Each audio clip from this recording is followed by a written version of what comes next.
And welcome back to Rather Be Drafting, episode 13. I'm your host, MP Numbers, and I'm joined by two of my bestest buddies. We've got Des Mags. How you doing, mate? Good, mate. Good. How's things? Good as always, of course. And we've got Food Time. How you doing? I'm doing pretty good. You know, it's 5 in the morning, and I'm ready to record a podcast with you guys. Let's do it then. So, this week is all M21. We've had a couple of episodes about the previews and, you know, our thoughts leading up to it, but it is officially here. The pre-release was technically last weekend. I don't think any of us were able to get to pre-releases, right?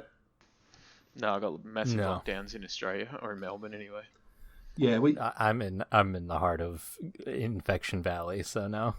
Yeah, we actually had them here, my local, so I'm in a pretty good spot where we're not currently ravaged by anything. So they actually had them. I didn't get to them though. Unfortunately, it's not something that really happens in my life anymore. But you know, it's happening. Obviously, it's available on Magic Arena. We had the early access streamer event last week with a lot of our streamer friends getting involved. Obviously, it's also available on Magic Online and Magic Arena. It's all out there. So it's exciting. It's fun. Today, we're going to talk our first thoughts. We're going to make some predictions. We're going to answer some questions we set ourselves about the environment of M21 and all that kind of fun stuff. And then, if we get time, we'll just talk about the drafts that we've done and seen so far. Sound good? I was gonna say Jumpstart. No. we did Jumpstart. Don't forget, guys, you can head back and check episode 12 if you want to hear about Jumpstart. It was a fun conversation as well. First things first, I did drop into my local game store today to buy a pre-release pack. So we're going to do what we've done a couple of episodes. We're going to open a booster, talk about the contents, maybe see what we'd take if we were drafting. Obviously, to add the note, if possible, do support your locals. Like the LGS obviously going through quite a bit, and if you can spend some money there rather than buying from big box stores or whatnot, I definitely recommend it, but it's up to you. All right, I'm going to open this pack. What coloured dice is it? We got a white dice. No, that's the Authority dice. We got a red dice for M21. Yay! It's an Ixalan. Sorry, dice. I've actually got like a box of like a little glass jar on my desk full of a whole heap of like D20s and stuff that I picked up from Magic and stuff. So I always get excited about the dice. Yeah, it's actually a Rivals of Ixalan dice. It's not an M21 dice. Don't know what's going on there. See, we're the only podcast that reviews dice. So send your dice in, and we will tell you what symbol. Sure, we're not going to send it back there. For those of you curious, my pre-release rare was Vito, the Thorn of the Dusk Rose. That's cool. But anyway. Oh, such a good card. Sorry, Vito. Yeah, just a good card. That's awesome. Nice little guy. All right, let's talk about some cards. So we're not going to spend all episode on them, but let's have a look. We've got Rousing Reed. Rousing Reed is 2 and a blue for an aura enchant creature. When it enters battlefield, draw 2 cards, discard a card. Enchanted creature gets +1/+1 and flying. It's fine. All right. Hallowed Fountain, which is a land, comes into play. You gain 2 life and taps to add colorless. We've got Run Afoul, which is a green card that is an instant, and target opponent sacrifices a creature with flying. We've got the Pitchburn Devils. Pitchburn Devils is 4 and a red for a 3/3 devil. When it dies, it deals 3 damage to any target. Legion's Judgment is a 2 and a white for a sorcery. Destroy target creature with power 4 or greater. Drowsing Tyrannodon. It's a 3/3 for 2, which is pretty exciting, but it has Defender. As long as you control a creature with power 4 or greater, it can attack as though it didn't have Defender. I do like the Tyrannodon.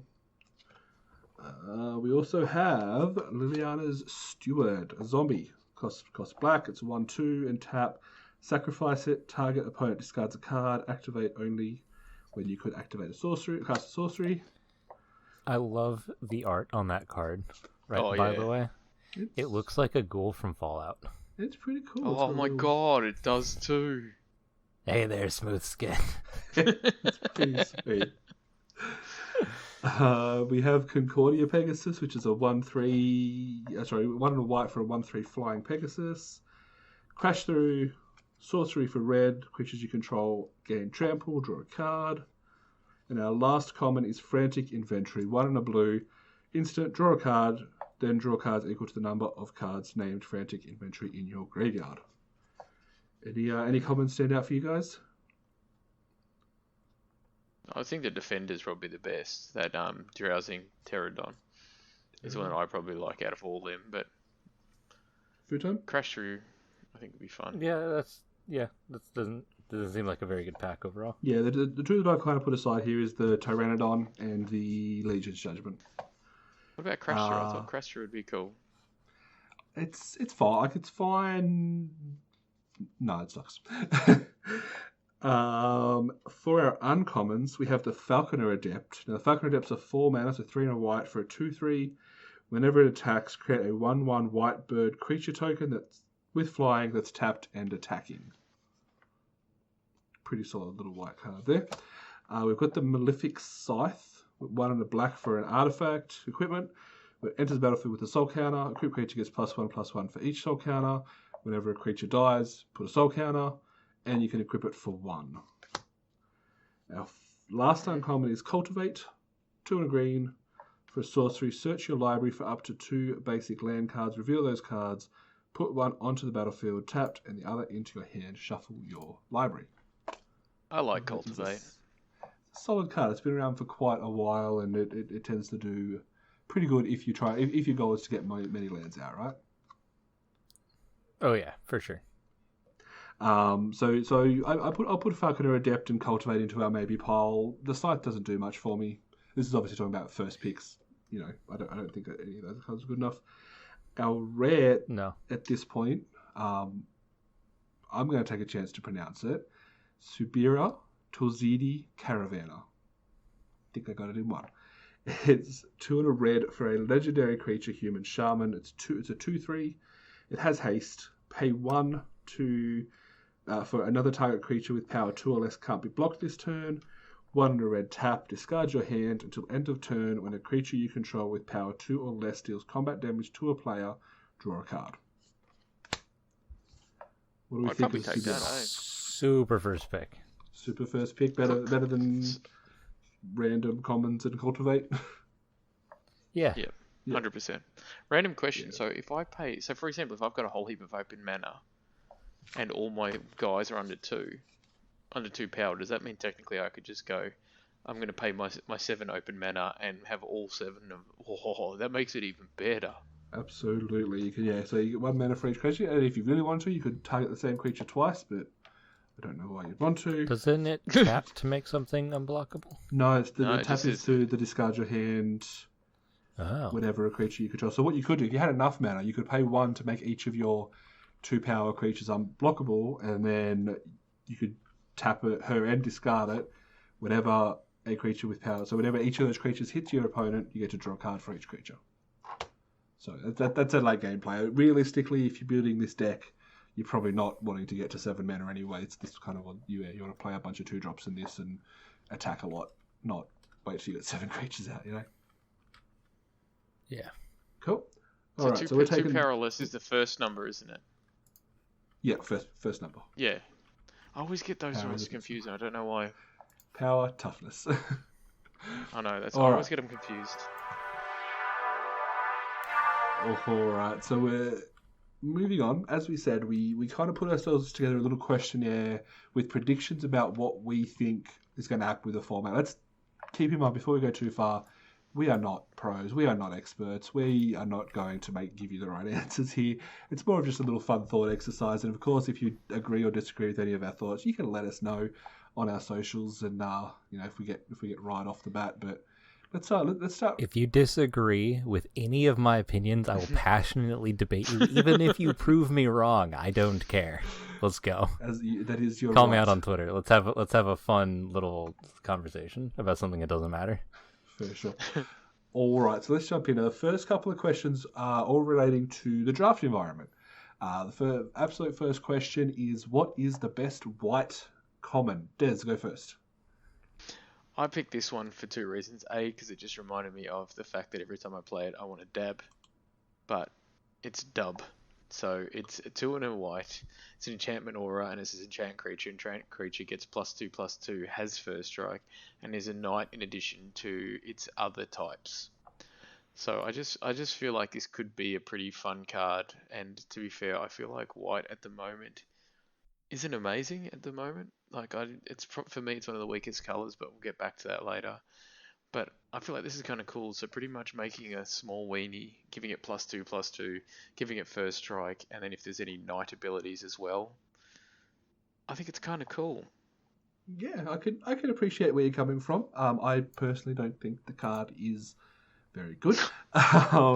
There's no knight synergies in this set for one. That kind of it brings down that even small chance. Like if it was, what's that set we did a couple little while ago, the fairy tale set that had knights. If it was that set, maybe it'd be a little bit better. But realistically, it's not great. Sure, it's fine. My absolute favorite thing about this card is if you put it on a knight, it becomes a knight. Oh my god. That's great. Can you tell which one of us is a dad in this environment? That would be Oh me. my god, that was horrible. Food time. What was your top white common? Mine would be Daybreak Charger. It's a 2-mana 3/1, which is like already pretty playable for a white common, with white being white in Pants. Magic. But I mean it comes with upside too, so it ETBs and gives something +2/+0. So I mean it's pretty playable as a white common, especially if you can like flicker it ever. And just to say this, Orcs Head Magic, please feel free to make a unicorn deck as well, just because whenever we mention something that we want to play, he seems to throw something together that's amazing. So I would put this in my unicorn deck. Not that I have a unicorn deck, but just in case somebody was to make one for me, wink. Yeah. Now, this card seems like if white ends up being an aggressive color, it seems fine. Like we know that white blue flyers is a thing, and obviously being able to add extra power onto your evasive creatures can come in handy for the cost of 2 mana, especially late in the game. My downside, because obviously what I'm going to be doing is the negative thing, because apparently I'm a negative guy. You can't play this 2-drop on turn 2, which I mean you can, but you don't want to play it on turn 2 unless you've got a 1-drop, because you're just missing out on a bit of value. That's kind of my downside on Daybreak Charger, but it's a good card. Yeah, I still think the floor of a 3-mana 2/1 is fine, even if you don't have the upside part. For sure. Yeah, that's fine. I'd still play a Yeah. 2-mana 3/1. For sure. For me, so white, Des touched on before, we'll talk about more. White seems pretty weak in the commons. The one I picked as the top was Legion's Judgment, which is destroy target creature with power 4 or greater. Like it kind of comes down to if the set again, if white is kind of the aggressive color, you need to get the big creatures out of the way. It's removal, obviously it's limited removal. It's removal that what's the word I'm trying to think of right now? I don't know. Does not hit Daybreak Charger. Does not hit Daybreak Charger. Yeah, it's conditional removal. There we go. But that's all that white gets in this set. So like it's a card that I'll play and kill a big creature and hope to be able to attack with my weenies. A couple of special mentions, and we'll do this throughout as we go.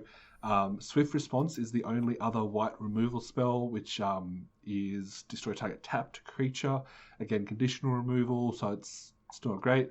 And also a little shout out to Feat of Resistance, which I did have as my top common for a little while because it's like a protection, gives you creature +1/+1 and like looks after it for a little bit. I don't know. White seems weak in commons though. Yeah. Yeah, I had a hard choice picking that to be fair. Yeah, white. Even though it's literally the first question we looked at, it took me the longest, at least for these 5. Moving on to blue. Now my top blue card was the Roman Ghostlight. Now this is what I call a fixed mana war, because obviously mana war's been around for a while. A 3-mana card that bounces a creature. This is a 5-mana card that bounces a creature. It does specify non-spirit because there is a little spirit theme happening. But it's a 5-mana 3/2 with flying. So even though you think 5 mana, oh no, you're getting 3 power, you're getting flying, you're getting temporary removal. A nice little bit of help against your opponent's board. And I don't think I'd have a problem playing multiple of these 5-drops in a good blue deck. Food Time, I can see you had the same answer. Yeah, this card's like you said, Mana War. I will play a Mana War at any price with pretty much any downside. It's great. Little shout out to kind of a white uncommon, and there's also I think a white common that does. There's cards in the set that are white that exile something and give the player at exile the thing a token. You can use this to bounce the token and basically nullify the downside. Nice little combo there for sure. Little trick out there. Yeah. What's weird though is I thought this was way too expensive. I looked at this and went, meh. I guess it's a small creature. Yeah, drop something back to their hand, but is it worth it? I just thought it was really expensive, but yeah, and that's a also fair not argument. the best player in the world. Yeah, and obviously you're not going to be putting this into two drop aggressive decks, but realistically, when you add it up, it works out to be fine. Like 3 power plus flying plus the evasion. You know, you're happy to pay 5 mana for that. I'd maybe even pay 6 mana, but I'd probably need another power or 2 on there. I'd pay 6 mana for it. Yeah, it's like I said. I think it's fixed. I think this is a fixed mana war. Des, your top blue common. Mine is probably a little bit boring, but it's tried and true, and I just love this card, and I have used it on most drafts if it's available, is Capture Sphere. I just rate it as a really good common, and I just feel like looking at all of them and seeing the up and down sides for everything, this one still just seems like a great card to me, and I've used it in many drafts and stuff, and it has been worth its weight in gold, but it's probably a bit boring because it's not really a new card compared to some of the other ones, but I've always liked Capture Sphere. I just think it's cool. Yeah, no, I definitely get where you're coming from. Like it's fine. Like it's what blue gets for removal, right? They don't give us whatever the one blue which does the same thing, but Capture Sphere it's fine. In the blue decks, it can be taking out creatures on turn 4 or beyond, and help you get some advantage on the board and keep you alive and stop you from dying to their best creature. It's a fine card. Cool. Moving on. Food time. We go with black. What was my answer here? Grasp of Darkness was your answer. Oh yeah, that's 2 mana -4/-4. That card is insanely good value. Like just high pick removal spell. The double black makes it like a little hard to splash, but like it's totally worth it. 2 mana for it kills most things that you care about, or at least helps kill them in combat. So yeah, it was a bit of a throw up for me. So I went for Finishing Blow, which is a 4 and a black, destroy target creature or planeswalker. Grasp of Darkness obviously has that little downside. It said you can't really splash it because it's double black. You could say, well, you can't cast it on turn 2, but realistically, you don't want to be casting it on turn 2 anyway. That's why it's better than like a Sauron's Thirst, which was 2 damage. I think Finishing Blow for me just covers things better, but I'm happy to give Grasp of Darkness like a 0.5 behind. You know what I mean? yeah, for sure, I understand that. Cool. Des? I got to admit, out of those 2 cards, I kind of like Grasp of Darkness. That was my number 2. Yep. I just felt like, especially if you're in a more heavy black deck, obviously. But I felt like Finishing Blow was a little bit expensive, but the idea of being able to take out like an Ugin or something like that, it could be really cool. But I actually went for a card that I've used a couple of times in Commander, which is Duress. So it's a 1 black, and it says target opponent reveals their hand. You choose a non-creature, non-land card from it, and that player discards it. And probably not great against all decks, but I still kind of like it. I feel like it can be a really good thing to have up your sleeve, especially with like some of the previous ones where a lot of enchantments and stuff have been quite powerful, and I know there's been a few enchantments that have really got the better of me at times, or ones that kind of just keep ramping and do some crazy things. So that's why I put this one in. Yeah, that's fair. Not to poop on your Des, but I don't like duress effects in limited. I don't think you quite get the value you want to make it worth a card, but a lot of people play them, and obviously I'm not the best player out there, but yeah, I definitely look at going for onboard removal rather than... Because the worst thing in the world is when you duress and get nothing, or like you draw duress in a late game and your opponent's got a land, or they've got no cards in hand, and then you just literally never do it. Whereas if you pick up a removal spell, you may get to cast it for value even if you're in turn 24 or whatever it may be. Oh. I don't know. I've used it once or twice where I got really lucky where they had 1 card in hand and I've managed to get rid of that card, or they picked up a card and you flash it in and you're like, yeah. Yeah, and don't get me wrong, the time it works. Like, it's great. Well, and I think it's situational. Like I think when you think of limited, yes, but I kind of also thought about it as standard as well. Because I know that in some of my drafts we've had some enchantments that really do tick up really quickly and start giving things some big things super quick. And that's kind of one of those reasons why I like duress is because it can get rid of those things that can sometimes run away with you. Yep, yep, for sure. Cool. Moving on. So for red, we actually all gave the same answer. Unsurprisingly, it is Scorching Dragonfire. Now I have to say, Scorching Dragonfire. So for those of you who don't know, it's one in a red. Instant, deals 3 damage to target creature or planeswalker. If that creature or planeswalker will die this turn, exile it instead.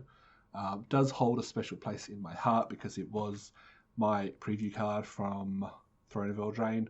First preview card on the MP Numbers YouTube channel. Little plug there. Oh, that's sick. Yeah, don't you remember? I did that whole thing. There's that, and obviously just, you guys know I love casting red burn spells, so that's just great for me. It's like, yeah, it's like lightning. Well, it's not quite like lightning strike, but yeah, it's a solid piece of removal, right? And it's also nice if you can actually get it down. Like if you can ping it a planeswalker, take a couple points off, and then just go, oh, by the way, torched, and then they have the exile it as well. And especially in limited, it could be really dangerous and really horrible. Yep. I'll just take a quick step back because I forgot to mention our special mentions for black. Rise Again was a close third for me. It's 4 and a black to return target creature from a graveyard to play, which is a solid. Like there is some hints of some black graveyard decks, like reanimation decks, if you can get the right cards and being able to get the value. If you can have some discard options early and bring it back. If you wreck an 8 drop on turn 5, that's just solid value. So it's jumping back to black. Any other comments on Scorching Dragonfire for your time? Play it. Play it. It's good. Take it. Play it. Love it. Play it. Play it. Cool. You heard it here first, folks. Food Time endorses the Scorching Dragonfire. For sure. For green, the comment I had was Hunter's Edge. Hunter's Edge is 3 and a green. Put a +1/+1 counter on target creature you control. Then that creature deals damage equal to its power. Target creature you don't control. It's upgrade to Hunt the Weak, I believe it was called, which is basically the same thing, but it was a fight instead of just a punch. So you had a chance of losing your creature. Where this is just a strict upgrade on that because you don't have any possibility of losing your creature because they don't hit it back. Yeah, it's definitely the best green at common by far. Des. Yeah. I picked the little pig. I picked the little piggy. Little truffle shuffle.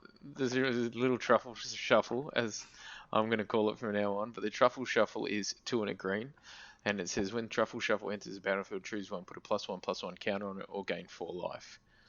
And I feel like it's a good little 2/2 creature, and even having that life gain, like I saw when I was watching one of your drafts as well, you were getting low on points, and it's just happy to just kind of like, get this in. It's pretty cheap. It's a nice 2/2 blocker, and it just gets you a couple of extra life, which is kind of nice. Or in early game, you can give it some more counters. So I like this card, but then I also picked that or Hunter's Edge because I was tossing up between the two, so I just put both. Yeah, fair. Yeah, Truffle Snout's a cute little fella. Like its worst case, its floor is a 3/3 for 3, which is not great, but it's fine, and it triggers a bunch of +1/+1 counter because it comes in with the counter on it.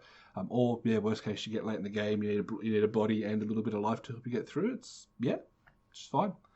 For your time. Yeah, I also picked Hunter's Edge because removal spells unlimited. That's what you want. You just punch people. Play it. Punch people. Obviously, little shout out to our bestest Dino friend, Colossal Dreadmore is back. We missed him. He was away for far too long, and thank God he's here with his 5th reprinting in 2-3 years now. I don't know. Look, if they need to put Colossal Dreadmore every set, if we have a space travel intergalactic set, like just put Colossal Dreadmore in there. It's fine. Sure. Just every set. Now, one question that isn't on the form, but if we were going to say best common full stop out of our 5 that we've chosen for our list, any that really you jump out at you as like what common would you first pick, right? I feel like for us, being that we all picked the exact same thing, would probably be between Scorching Dragonfire and Hunter's Edge. But I still feel like Scorching Dragonfire is probably the best common that I personally think. I would pick the Roaming Ghostlight almost for assuredly. Yeah, Really? I really like Mana War. Yeah, I really like Mana War. yeah. I think the thing is going to come down. Obviously, it's way too early to say what the draft format is going to look like. But if this does end up being a really aggressive draft format, Meta War's not going to be as good. But in a vacuum, I think the Roman Ghostlight would be my first pick, followed closely behind by Scorching Dragonfire. Cool. Let's move And I on. got it wrong again. Yes. Hey, Des, we keep you around as our newbie. There are newbies out there. They'll be like, oh, that makes sense. Oh, MP Numbers is yelling at him again. But look, let's move on to rough. uncommons. Des, let's talk best white uncommon. So I picked the Faith Flitters, I think it is. Or Faith Flitters? I don't know. Fetters? Faith I don't know. Fetters. So pretty much it's a 3 and a white enchanted aura, because I'm just seem to be picking all the enchanted auras for some reason. And it says when it enters the battlefield you gain 4 life, and then enchant permanent can't block or attack.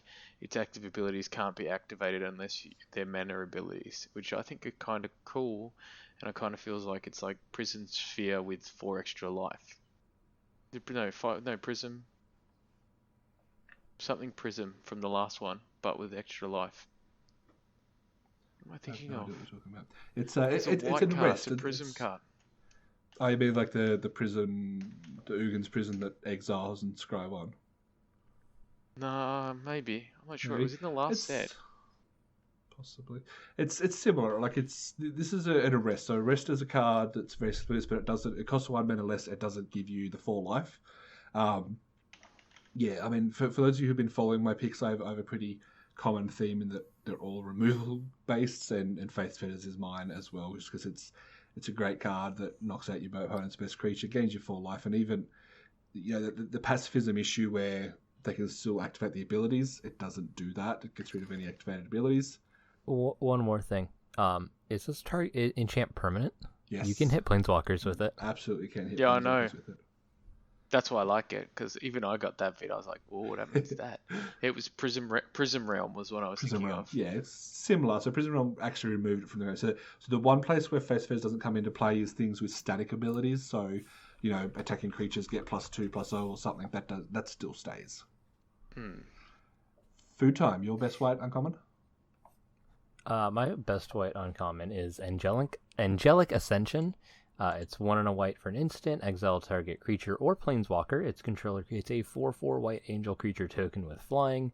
So this is good for just get rid of a Teferi or some other annoying planeswalker your opponent happened to have drafted, or their best creature that's bigger than a 4/4 flyer. It can also use it on your own creature when they're like going for removal spells on your guys, and you just get a 4/4 flyer with at instant speed, right? So then you can also attack them. So you got pseudo haste. Very nice. For sure. What do you reckon your average is going to be on how many times you use that on your opponent's creatures versus your own creatures? Probably mostly using it on my opponent's creature, because I'm probably mostly going to play it with like a Roaming Ghostlight or another bounce spell. Yeah, for sure. Cool. So blue. Now blue, we all had the same answer again, which I think is going to be hard to argue. This card just seems so great. It is Enthralling Hold. For those of you following at home, Enthralling Hold is 3 blue. Enchant creature. You can't choose an untapped creature as this spell's target as you cast it. You control enchanted creature. It's just good. Taking control of creatures is good. For 5 mana is fine. The fact that you have to do it at sorcery speed, obviously, and with the creature has to be tapped. There's little downsides, but It has to be untapped. Untapped. I thought it was supposed to be tapped. You can't choose. No, it has to be tapped. You can't choose an untapped creature as a target. So they have to have at least attacked you once, or you have to have tapped it somehow. Gotcha. Understood. I misunderstood. Yeah, it's kind of it is a bit of a double negative there when you can't choose an untapped creature. Yeah. So you can choose a tapped creature. Why don't you just write that? I'm sure there's a rules reason. If it said you may only choose tapped creatures as the target, I don't know. I'm sure there's a reason. moving on, we did have a honorable mention for Rewind. I think Food Time added that one. Yeah, it's 4 mana, counter any spell, and tap for lands, so you get to keep your mana open. It's a really good spell. Oh, that was that one we were talking about it. the other day, where it's a little bit weird. It's kind of like you've got the mana open, you can use it, and then you pay it and pretty much get it for free, as long as you've got the mana open. Yeah, if you have spells with flash, especially, you want to be playing it. For sure. It's kind of like the best or the worst version of free spells, because you still have to pay for it, but you just get it back if it resolves. Yeah. Yep. All right, let's go to black. Food Time. What was your black uncommon? My black uncommon was Eliminate. That is the 2 mana destroy target creature or planeswalker with converted mana cost 3 or less at instant speed. I mean, it's removal. It's efficient. Hits a lot of things. Especially it's looking like an aggressive format, like you said earlier. So early removal, very good. Absolutely. Is it weird though that you can only literally get rid of the white planeswalker with this card? Yeah, I was just thinking Like that all the other planeswalkers are more of 3, aren't they? 4 and 5. 4 and 5. So it's, I mean, I think that part of it's more of a constructed allowance, like that they don't want to allow you to kill too many planeswalkers for 2 mana, because that's a bit unfair. Yeah, because I was looking to, because I looked at this one, and this is one of the ones I was tossing up between, but then I kind of went, it costs 3 mana or less, and I feel like so you can kind of get rid of a few little boys or the one planeswalker that probably most people aren't going to play heaps of, which is the white one. So that's why I didn't pick this one, and I thought, oh, this isn't as good as what I thought it would be. It's fair. I think it's fine. For 2 mana, you don't expect to get better than this. Like that, like Dark. Sorry, Doomblade just doesn't exist anymore. That's way too good. This is what we get for 2 mana now. Des, what was your black card? Probably the card that you're going to laugh at, and it's probably, I'm just looking at it and I'm just like, maybe it wasn't as good as I thought it was, which is a Kite Sail Freebooter, which is flying. It's a 1 and a black. It's a human pirate. It's a 1/2, and it has flying. It says whenever you enter the battlefield, target opponent reveals their hand. You choose a non-creature, non-land card from it. Exile that card until it leaves the battlefield. And I kind of thought for a 2/1 flyer, it's kind of cool because you can kind of just keep pinging for it, and it gives a bit of an early game where you may be able to, especially when they've got 6 or 7 cards, you may be able to get rid of a couple of things. Is the reason why I did it.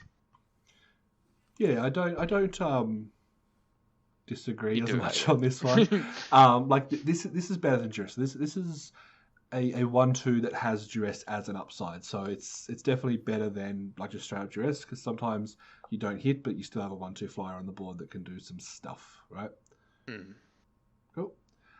Looking at red, I chose Solci. Solci is a 3 mana instant that deals 5 damage to target creature or planeswalker. That permanent loses indestructible till the end of turn. That might be the first time we've seen that text on the card. I could be wrong, but You're very wrong. Okay, I'm very wrong. It's a text that we don't see very often on very true cards, and it's a neat little ability because sometimes there are a couple of indestructible creatures in the set, or just in Magic in general that you're like, oh, how am I going to kill it? Oh wait, I can do this, and that will kill it. 5 damage for 3 mana is decent rate. Instant speed makes it better. It's just a. I also like that. There's a few cards where you can kind of go, I'm going to give this one indestructible, so then you can't kill it, and all of a sudden it's like, yeah, cool, waste your card, bro. Cool. Yeah, still going to hit you for 5. Cool. Des, you had the same answer, right? Yeah, I like that card. I think it was for me, it was because it was kind of like, what was it, Scorching Dragonfire's like older brother. Yeah, it's pretty and I just feel like it, and it was just a cool burn spell. For sure. Food time? I had Soul Seer, but I like the art on Bolt Hound, so I put Bolt Hound. Bolt Hound just for art reasons? Yeah, dude, it's a fast doggo. It's the fastest doggo. It's the fastest. It's so fast, it's a lightning doggo. Would you like to run us through what it does? I mean, do you care? It's a lightning doggo. That's pretty much it. That's all you need to know. Yeah, dude, that's all. It's lightning doggo. No, it's 2 and a red for a 2/2 haste. When it attacks, other creatures you control get +1/+0 until end of turn, and it's an elemental dog. That's an... Its spark is worse than its bite. That That's is the horrible flavor flavor text. Yeah, it's a neat little doggo. It's not going to beat Solstier, let's be honest. But yeah, No, not at all. No, I just wanted to talk about the yeah, doggo. I was definitely surprised when I saw it in your list just now. Yeah, it's just messing around. Good time. I'll leave it with you for green. Warden of the Woods. So this is a big old tree boy. This is I remember correctly, 4 in a green, so 6 mana for a 5/7 vigilance. Whenever it becomes the target of a spell or ability an opponent controls, you may draw 2 cards.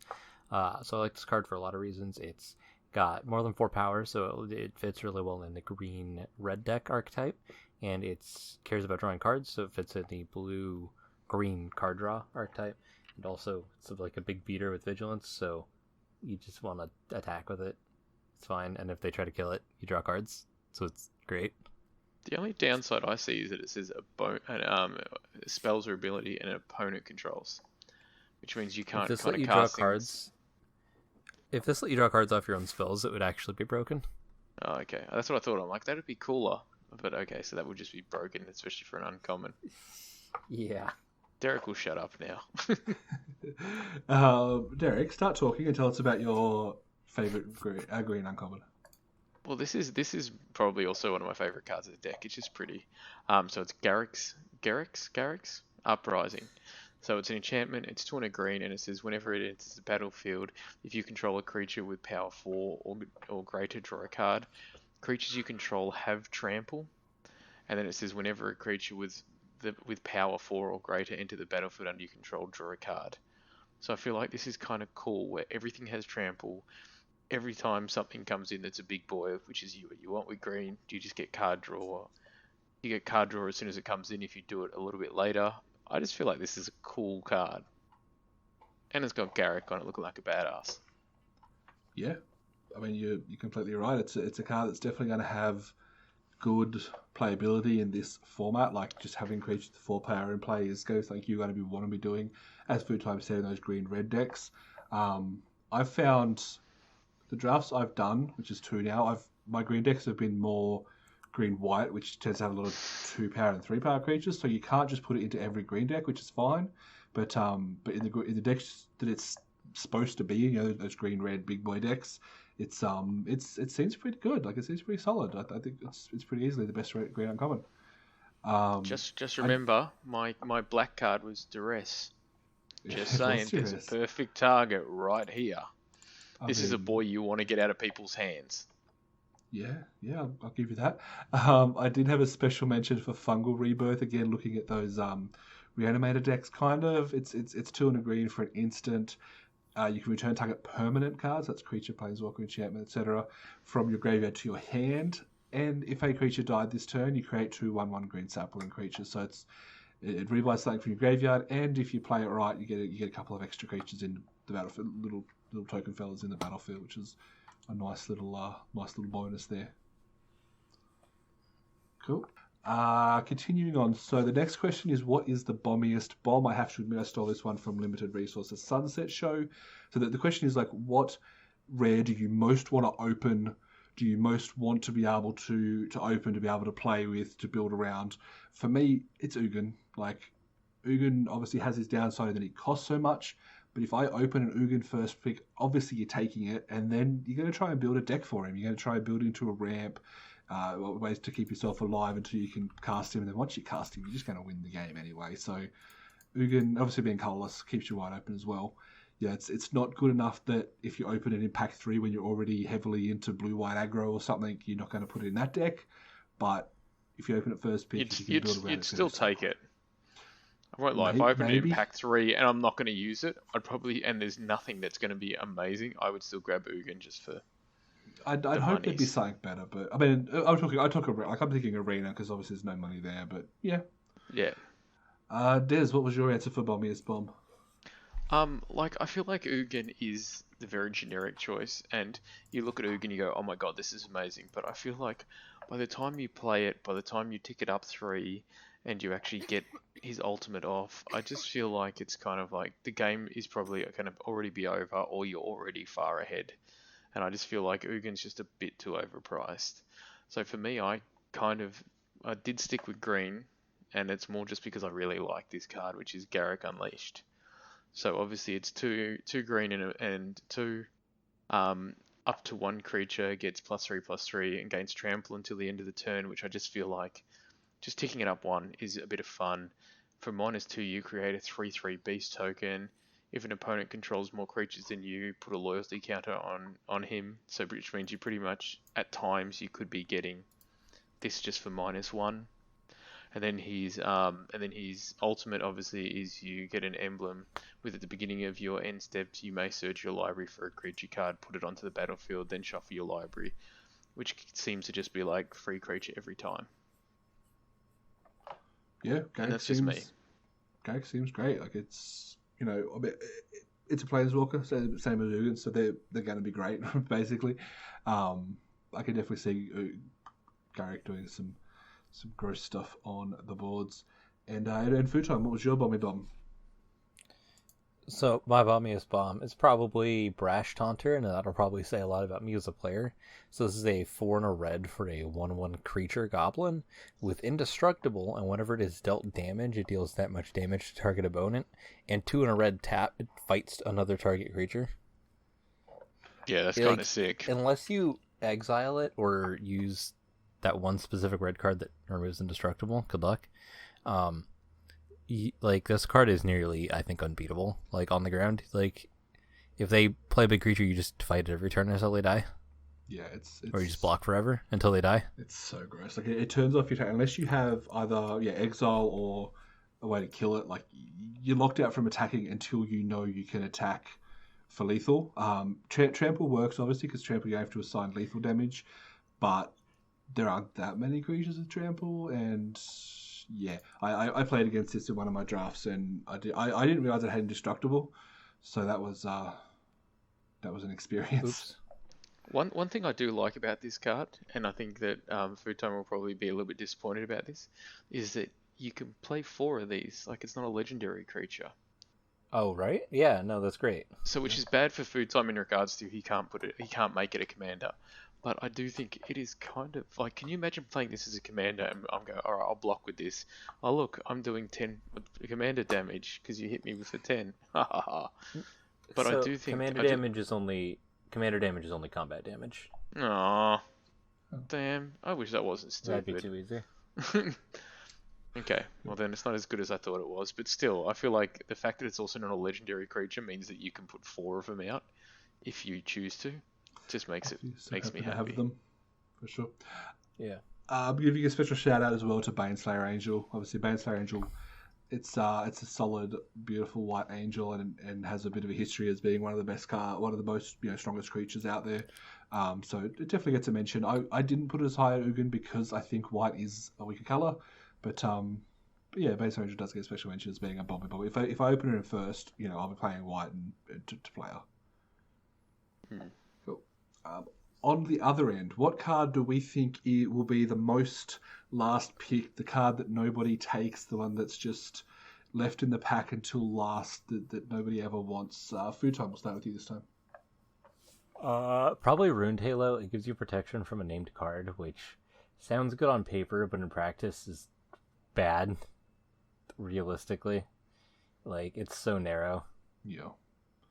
I mean, if you somehow ended up with it in your sideboard and your opponent has 3 of the same cards, the same name, you could get cute with it. But yeah, no, like you're not taking it early. You're not wanting a Ruined Halo in your deck very often. I agree. Obviously, it has some constructive stuff, but yeah. I can't believe it's a rare. I thought that was actually like an uncommon or a common. Nope, just a white rare. Jesus. Des, what was your answer for worst card? I know myself, and when I've drafted, a lot of the times we get past like the equipment and the artifacts and things like that because a lot of them are pretty average. So I kind of had in here as Short Sword, which is 1 equipped creature gets +1/+1, equip 1, and that's pretty much it. And I just feel like this is kind of one of those cards that is just going to get passed around a little bit. Like, I guess it's cool to give it a +1/+1, but I just feel like you're not going to use it for anything. No, it's definitely not worth a card. It's not worth a spot in your deck. It was originally printed in Dominaria, which had some historic synergy, so you wanted cards that were artifacts just for the sake of them being artifacts. And this card actually did some cool stuff in that format, but in this format where there's no synergies, it's literally just 1 for +1. You don't play it in your deck. Just it's not worth playing it. For me, this just seemed like a bit of a wasted card. Like it really just felt like filler depending on where I'm from. Filler would be the word we're talking about. For me, my worst card, I went to Mythic. I went to the Fiery Emancipation, which is an obvious commander plant. It's 3 and triple red. For source you would control the source you control would deal damage to a permanent or player. It deals triple that damage to that permanent or player instead. Like, it's cool, it's cute. If you somehow manage to cast it and get it out, you might be able to have some fun, but the card's terrible. You don't want it. If you open that in your draft, you're going to be so disappointed. If you're trying to competitively draft, of course. It's bad. I'm gonna play it every single time. I want screenshots and videos. Would you play a 6 mana enchantment that makes all of your 1/1s 3/1s? No. I would. No, I wouldn't. But this also says a lot about food time. I love What how if it food makes time all plays. your 2/2s 6/2s? Nope. What about if it makes... No, okay, I got nothing. You wouldn't give all your guys triple strike? No. I would. I think it's alright. I don't think it's that bad. I feel like Halo's a lot worse. I mean, Yeah. Maybe. I mean, obviously they're both rare slots, so they're not going to fit in the same pack. But like, No. if it was just an enchantment, like imagine an enchantment that was 2 red, all your creatures have double strike, and that's probably. I would play the hell out of that. No, I would play that. No. For double strike, yeah. No. Yeah. No. If it was an aura, I wouldn't play it. If it was an enchantment, I would definitely play that. Like, people play enchantments that give +1/+1. Yeah, but, Double strike's better. yeah, but with I 4 mana, feel like if you're giving me that, Halo, and a short sword, I know which one I'm drawing without even thinking. Okay, we'll agree to disagree. So I think the card is terrible. I think if you put Fire Emancipation in your deck, you're probably going to lose every single game. And if you ask me why, that's why. Anyway, let's move on in the interest of time. I'm going to draft until I get it now. Okay, Yeah, I want videos and screenshots. Done. All right, let's talk confusing cards. So now, which card do you think is the most confusing and possibly impossible to understand unless you read it multiple times when you're either drafting or playing against it? For me, I went for Sublime Epiphany. Now, this is the blue card that you can summarize it to be it does all of the blue things, but I guarantee there's going to be times where you think, okay, which combinations can I use? How many of them can I use? Exactly which ones do I get? Like, you have to like double check it every time you go to cast it, or if your opponent casts it, you're gonna have to like work which ones have they chosen? How's it worked? How many things have they gotten out of this? Because there's like 40 different combinations of things that could happen. I kind of feel like you just use it as... this one I didn't find that hard. I felt like it was just like a tick box. Okay, count target spell. Can I do that? Yes. No. No. Okay, cool. Counter target active... So my question would be, if I came to you in 3 weeks, say you draft a couple of times a week, and I come to you in 3 weeks, and I say, what does Sublime Epiphany do, without you reading it? Do you think you'd be able to say it exactly all the options that are available? Or would you have to read it? No, I wouldn't be able to say all them. I'd have to read it. But to be fair, though, most people would just be like, okay, I'm going to play this, I'm going to counter this, I'm going to do this ability, return this permanent to your hand, create a token of this target creature, and then just go, and then I'm going to draw a card. Like, I just think, like, I get, but I think the card will technically be in front of me, so I don't think it's super hard. And I just feel like you just work your way down the list. Yeah. I feel like For sure. I feel like the best thing about this thing is that it's dot points. Where some of these other cards where you're reading stuff and you've got to like read masses a bit of text and pick up the exact words here and there, I feel like this is pretty much dot points. Like I feel like they've pretty much gone, Derek's an idiot. Let's just give him dot points because he can figure that one out. Yeah, fair enough. No, yeah. I think remembering all the things the card does off the top of your head, like I forget what Cryptic Command does, and it only has 4 options. Like that was a problem with textless Cryptic Command, so I can understand like the memory issue trying to like recall from memory what this card does. But like having it there in bullet points it does make it more readable for sure. True. Cool. Food time. Your answer. Mine was, apparently I didn't know what Enthralling Hold does, so I guess that. But Necromentia, which is 1 black, black for a sorcery. Choose a card name other than a basic land card name. Search target opponent's graveyard, hand, and library for any number of cards with that name and exile them. That player shuffles their library, then creates a 2/2 black zombie creature token for each card exiled from their hand this way. So, like, you got to remember all the zones it searches. Then they shuffle, and then they make the zombies. At first, I thought I made the zombies, so I thought it was good. But it's only for the ones that come out of the hand, not for the ones out of the deck and stuff. So, like, Yeah. So make up your mind. yeah, I don't think it's going to get played much in Limited, but if it does, I'm definitely going to have to stop and read it again. I don't think it's going to get played much. No. Period. No, that's true. Des, did you have an answer for this one or no? No, because I'm not the smartest tool in the shed when it comes to these, and I have lots of questions. But I do think that black one that Food Time chose is probably up there for sure. But yeah, there's a few that I've asked questions about already, just because I'm not. I kind of went the world's hardest card. I'm probably not going to answer this because there's not enough place in the spreadsheet for me to put all the cards that I don't understand. Yeah, that's what we keep you around for. You are the voice of the voice of the newbies. It's stupid. You were the voice of the stupid. All right, let's keep moving. Now, the next question was, what card are you going to hate playing against? I don't think I need to go into depth because we talked about it, but I've got Brash Torn because I had to play against it and I really hated it. But yeah, so on Food Time Short, the goblin that one that whenever it deals damage, does it to the target player. Stuffy Dog Goblin, yeah. Stuffy Goblin, yeah, that's it. Des. The Brash Goblin I do like, and I do think it's cool, but I kind of also, in my head, what it is like the little kid that keeps grabbing his hand and whacking him, going, stop hitting yourself, every time he tries to punch him, and that's what I see with Dom. But I put Teferi because bloody Teferi. That's it. Yeah, I also put Teferi because, like, stop doing things on my turn as your Planeswalker, knock it off. My turn, not yours. I have thoughts on Teferi because I got to play it in Sealed. I got it in most of my games, and I actually don't think it's that good. Like, don't get me wrong, it's a mythic level card, it is good, but it's not control the game and win by itself like a lot of other, these annoying blue Planeswalkers have been. For one, it doesn't really protect itself. Like, it does with its -3, but you're minusing a 3, right? Like, what I found... Okay, hold on. The thing that I think is annoying, sure, it has abilities and stuff, but, like, my opponent gets priority on my turn before I can do anything. Yes, that's annoying, yeah. Right? But that's literally the most annoying thing about the card. Yeah, yes, but if your opponent's playing it right, they won't use it before you do anything. Like, so what I found, so I played it because I think I played like 8 games in my Sealed as part of the early access event, and I got Teferi in like 5 or 6 of those games. And what I found the average play pattern is you play it, you +1 on your turn, you draw a card, discard a card. On their turn, if they have a creature with 3 or more power, 3 power or greater, that attacks at Teferi, you phase it out to keep Teferi alive.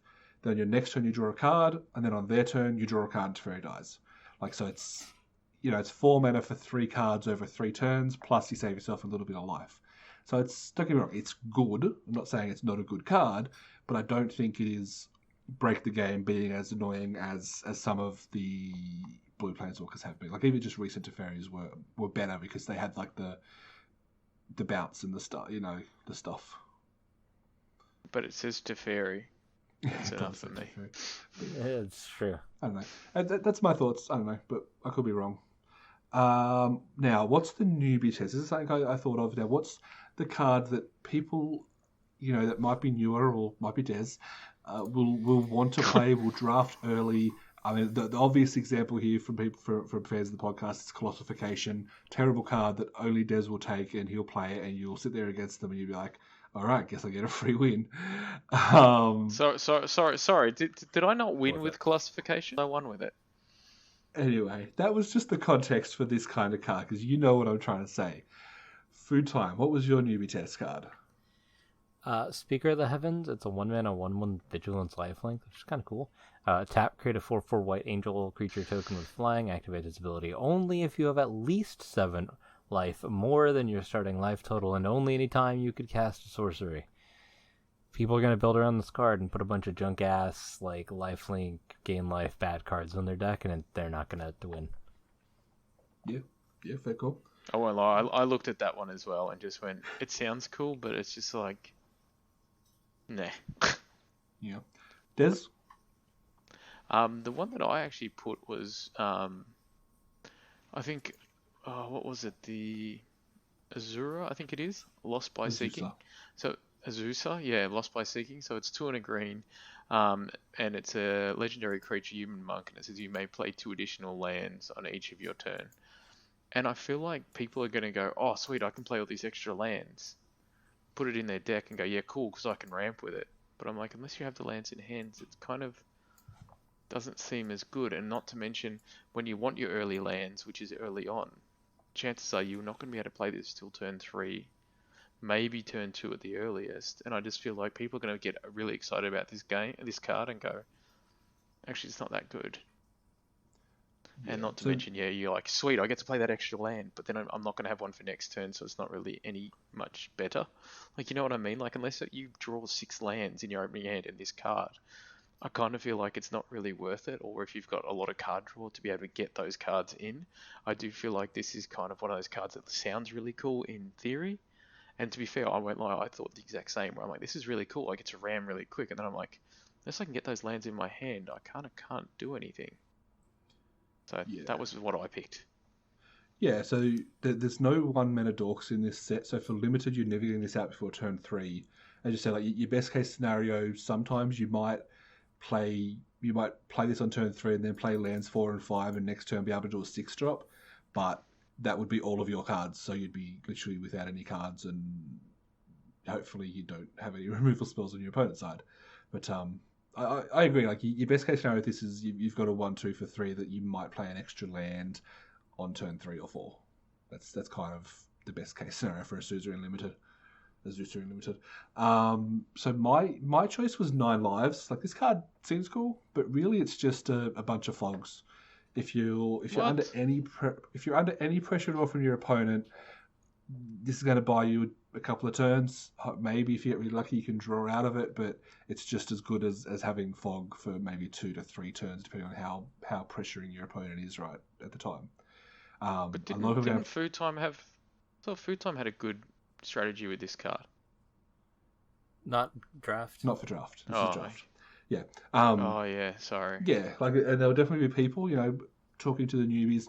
They're going to be like, "Oh, this card's going to save me my life because I know I can get an extra turn or draw a card." And it's just, it's a fog. It's a fog with a fancy look to it, and it's not great. Cool. Actually, yeah, this card's horrible. Yeah, right. Again, there are some cool things you do in other formats, but for limited, don't play it.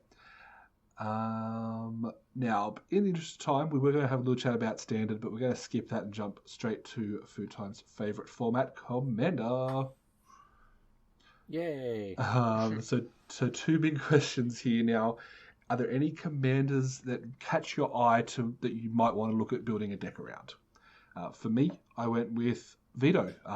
It's a mono black commander. It is 2 and a black for a 1/3 legendary vampire cleric. Whenever you gain life, target opponent loses that much life.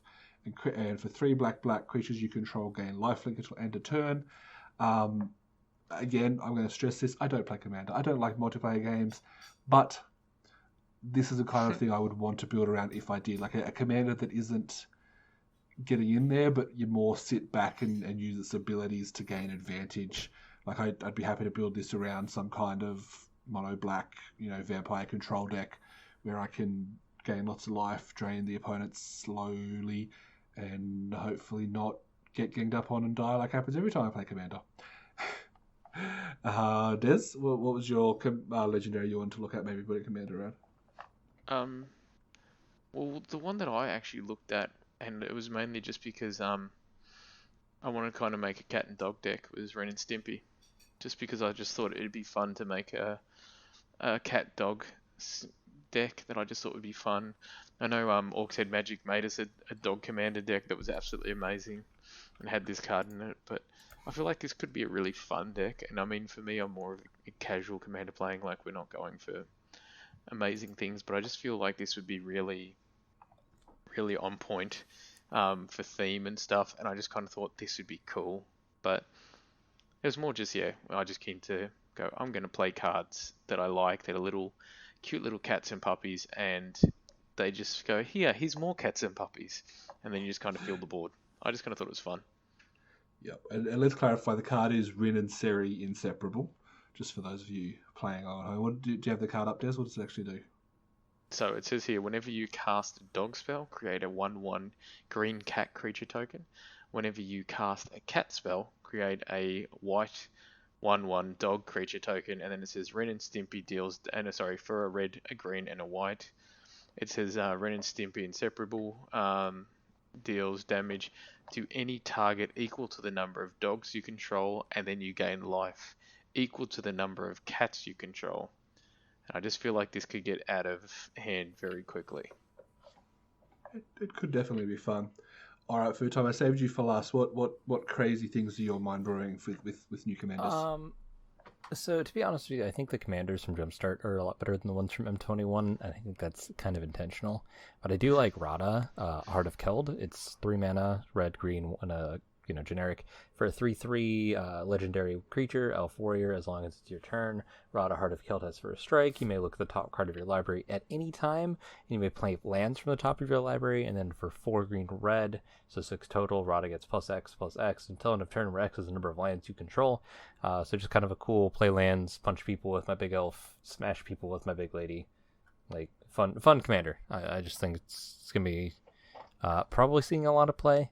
Just lands are a popular strategy, and smashing people is fairly fun. Especially with the landfall decks and stuff like this, it could be really cool. Yeah, for sure. I was about to say, like, we know, again, Zendikar's coming up soon. Like, there's going to be some cool land stuff happening, so we should see if that helps her out at all.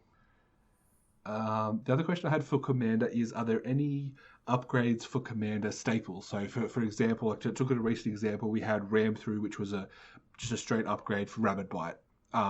I'm assuming you know what I mean there, for time with the upgrades. Yeah. Yeah, for me, the one that kind of stood out now, obviously, I'm not a Commander player, I don't know that much about Commander staples, but the one that stood out for me was, as we've talked about already, the Hunter's Edge, which is just a straight upgrade of Hunt the Weak, right? There's literally no downside to changing your Hunt the Weeks out for Hunter's Edge. Yeah, but no one's playing Hunt the Week in Commander, unless you're like in a really specific strat. You're not playing like Fight or Green Punch stuff cards. Cool. Well, Futon, I'm going to push this one to you. Is there any you know, any like direct upgrades that might come out of this? So, Grim Tutor might as well be a new card in this set because it was $200 before. Yeah. So that's just a straight upgrade for a lot of people. Yeah, and it was only $200 because it was so old and only had like one bad printing. So there's that. Fire Emancipation is going to go in like a lot of red decks. I know you talked about it not being good draft, but like, oh yeah, you want to play that in Commander. See Truth, which is mostly just like not a very good. Like, look at your top 3, put one in your hand or whatever. But when you cast from your graveyard, you get to put all of them into your hand, and that's going to see play in a lot of just graveyard spells decks. Siberia, the Caravaner that we talked about before. She's going to be really good in all the red decks, especially, yeah, there it is. Especially, your goblin decks and stuff. Conspicuous Snoop is going to be probably a pretty stable red card. It's going to be an infinite combo with Kiki Jiki, so, infinite combos. Garrick's Uprising is going to be a staple in green decks for sure, especially big smashy stuff. So there's definitely a couple cards, mostly the reprints of things like Azusa, things like, Mangara, the Diplomat. That's going to be your white card draw. Lifelink 2/4 mana. Whenever an opponent attacks with creatures, if 2 or more of those are attacking your planeswalkers, draw a card. Whenever an opponent casts their second spell each turn, draw a card. That's like super stable white card because white card draw. Veto is probably going to see play in a lot of decks too. But again, other than that, the reprints for the big value here. You got Sad Robot, Cultivate, Heroic Intervention. The temples for whoever wants them. Fabled Passage is actually pretty big. Scavenging Ooze. Obviously, the Planeswalkers, Ugin, Azusa. So, yeah, Massacre Worm, Containment Priest. Jesus, so many good reprints for Commander. So many good reprints. For Yeah. sure. All right. A couple more questions just to wrap up. Which card do you think has the best artwork in the set, Derek? Peer into the abyss. No. No, that answer isn't valid. I It's would not like you invalid. to explain the artwork, please, Derek, for those of people who might not have seen it. So it looks like this really grotesque kind of goblin that has his mouth open and eyes wide open. It's done in this beautiful kind of bluey, purpley, grey thingo. But then when his mouth's open, there's another one of him coming out of the mouth. His eyes are open and he's coming out of his own eyes in the same thing. And it just keeps going, and it kind of inside the mouth of the one coming out of his mouth is the same. And Numbers absolutely hates it, and it makes me love it even more. It's disgusting, and I am going to rip up any version. Like, it's just gross. I don't. Yeah, no. Food Time, did you have a best artwork? Yeah, so Finishing Blow actually has some pretty killer artwork by, it looks like, Wiley Beckert. It's so killer. It's this dude on top of this demon-looking thing, and he's, like, stabbing it, and there's this, like, smoke skull coming out, and it's beautifully done. Like, I am in love with this art. Like, I want this in foil so bad. Yeah, and it's a Japanese kind of style art, isn't it? Yeah, something like that. Yeah. Oh, that card, yeah, that card's amazing. That card is stunning. For me, I chose Truffle Snout. I think Truffle Snout is like the cutest little piggy, and I think it should be the pet, like the arena pet. You know, they do that. Like, it should be the arena, not whatever that weird dog thing is. It should be the Truffle Snout, because he's such a cute little fella. He's got like a little circle around his eye, and he's looking for truffles. You know. I love the smile on his. I love the big smile on his face. Like, he's just got this big tooth coming out, and he just seems to have a little grin. He just seems to be so happy. He's just living his best life. Like, he's just a cute little fella. I did have a special mention for Goblin Wizardry. This one, Futo pointed this out to me before the cast. It's just two goblins. One's getting zapped in the butt by the other one because they've just learned magic. It just, I don't know. It seems funny. Cool. Which card has the most disturbing artwork? I think we've already answered that. I don't even remember the name of the card because I refused to pull it up. Which card You should has... look at it again just to make sure. I'm good. No, I'm good. I could never see that card again. I'll be very happy. What card has the best flavor? Now, when I say flavor, I'm looking for the one that kind of pulls you into the world, and you can see what the world is based off looking at the card, the art, the name, the ability, the flavor text, like kind of all of it. For me, I've talked about this when we first talked about the card previewed. It's the Feline Sovereign, which I did originally call a Feline Overlord, but I was wrong there. Just because it's the boss cat, and you can tell it's the boss. It destroys artifacts, so you can see it's just knocked over the cup, and it just knows it's the king of the place, and it is it's just a neat little card that. Yeah, it really brings flavour to being a powerful cat that lives in this world. It is hella adorable too. It is. That card is hella adorable. Yeah. So I put, as a green player and as somebody that likes green, I put Garrick's Uprising. I just feel like this sums up green for us. It's just this dude with his giant battle axe with his back towards it. He's obviously covered in fur with this huge battle axe above his head, and then he's just got these massive dinosaurs kind of running past him to attack, and it just feels like for me it just feels like green, and I feel like this card embodies green more than anything I've ever seen, where there's just these massive dinosaurs and massive creatures and stuff running past him, and yeah, for me this card really just embodies green to me, and how I got to explain green, which is ramp up into big things and then just swing with big boys, and this card just reminds me exactly of that. So for me, this kind of has a special place for me.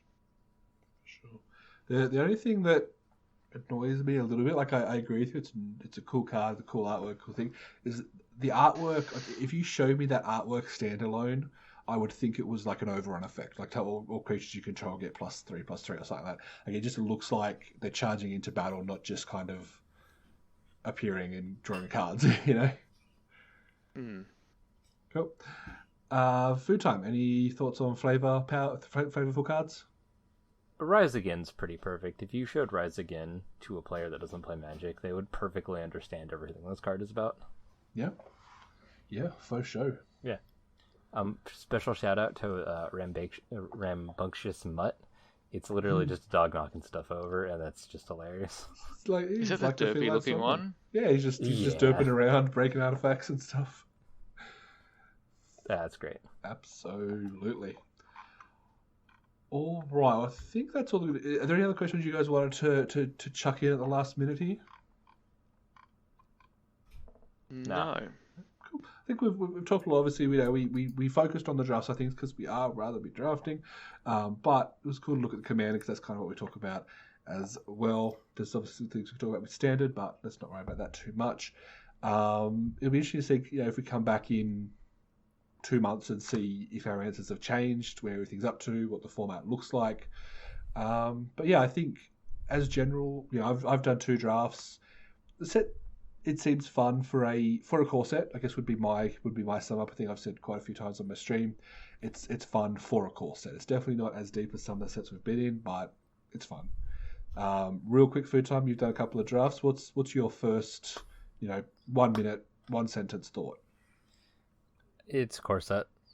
Cool. That sounds awfully familiar. Des, you've watched a few drafts. I know you haven't done any yet, but do you have any other thoughts about the format? I personally feel, I don't know, I've seen a couple of core sets now, and I feel like so far this is by far the better one I've seen versus 20 and 19 I think I saw. And I feel like this does seem to add a lot more, and I like the fact that there seems to be some really nice reprints. So yeah, I guess for me, I don't know as much about it, but I feel like the deck, it does seem like a pretty fun thing to play by itself. And yeah, I don't know. I think it's actually, I actually rate this as a core set. Granted, it's not like obviously a great set in regards to some of the other ones we've seen, but as a core set, it's probably one of the best that I've personally seen. Cool. Sounds good. All right, Des, do you have a dumb question for us this week? Okay, so you're in charge of doing the core set of 2022? Yep. Yeah, this is 21, yeah. What card would you like to see bought into that if you could pick one? As I have said it before, and I'll say it again, I want to see a crab commander. Let's go. I mean, actually bring one back, but okay. No, I want to make a new card. Food time. So is this a card in the set, or is this the card the set is based around? So the idea came from pretty much Grim Commander, a great card from the past that we have only ever seen once before, or Grim Tutor. A card that just has a really Grim Tutor, sorry. Or a card that just seems to have something special about it that you haven't seen as much and you'd like to see a reprint of. Alright, I'm gonna get some hate for this. Let's go with Oko. Oh! No, I'm kidding. Please put that as his answer. No, dude, that would be like, no more podcasts. People would stop listening. I would like to see Stoneforge Mystic in a world that doesn't have the most insane equipment on the planet. I think Stoneforge Mystic's a pretty cool card, and having more in the world would be kind of nice. Yeah, I could appreciate that. I'd probably go for a little bit boring answers myself. I would go bring back Doomblade. I don't have a problem with them bringing back the removal to what it used to be, like Doomblades and Lightning Bolts. I know a lot of people don't like them, and the reason they moved away is because they want the creatures to be the focus. They want to move away from having powerful spells, but I do love me a Doomblade. Magic the Gathering, not Creatures the Gathering. That's right. Tez, what was your answer for this one? I probably kind of went a little bit boring, but I don't know. A card of mine that's always been one of my favorites that I like is actually the Eye of Ugin. I feel like I wouldn't mind seeing some more Eldrazi stuff, or have something similar to Eye of Ugin where it may be different spells, but I wouldn't mind seeing a little bit more Eldrazi stuff. And I really like the Eye of Ugin. Yeah. But I'm strange and weird. I think Ivoga is banned in modern, so I don't think it's ever going to happen. But I can appreciate Yeah, I that. know. Yeah, I know it is. 90% sure that's true. Yeah, I know it's banned. I played in Commander though. It's a really good in Commander. Yep. And I will let you know, last week obviously we asked about what tribes we think they missed in Jumpstart. I actually won the vote with well over 50% of the votes for changelings. So I think that's my first actual win of these polls. Yay! Yeah, me. But yeah, make sure you check out MP Numbers on Twitter. The poll will be up there by the time you've heard this podcast, if you've listened all the way through. Otherwise, I think it is time to call it a show, guys. Thank you so much for chatting with us. Thank you so much to all the listeners for listening along. Don't forget to find us. I am on Twitter. You can search for MP Numbers, or it is twitter.com/numbers_MTG. Otherwise, I am also on Facebook, YouTube, Twitch sometimes, and all over the place. Just search MP Numbers. You can find me. Food Time, where are you? Twitch.tv/foodtime. Follow me there. I'm going to stream some weeb shit. Otherwise, you can find me everywhere, pretty much at Food Time Gaming. YouTube is /foodtime. Y'all know how social media works. Find me. And Derek. So you can find me on Twitter as DerekMags81. You can check out my website for latest reviews on tech, board games, video games at desdoes.com. And I am streaming at twitch.tv/DesNato, which I am doing World of Warcraft on a Monday, Wednesday, and Friday. I do have to say that stream is absolutely blowing up. You've picked up a ton of subscribers in your first month. You get a lot of system viewers, a lot of return viewers, and it's like having fun. So make sure you jump on Des's Twitch before he becomes too big and doesn't think about us anymore. Oh man, seriously, last stream was nuts. I had some like really big names on there that I was shocked about that are friends of mine, and I was like, wow, that was a weird stream, that one. For sure. All right, let's wrap this up. Thank you guys. Have a good one. Bye. Peace. Bye.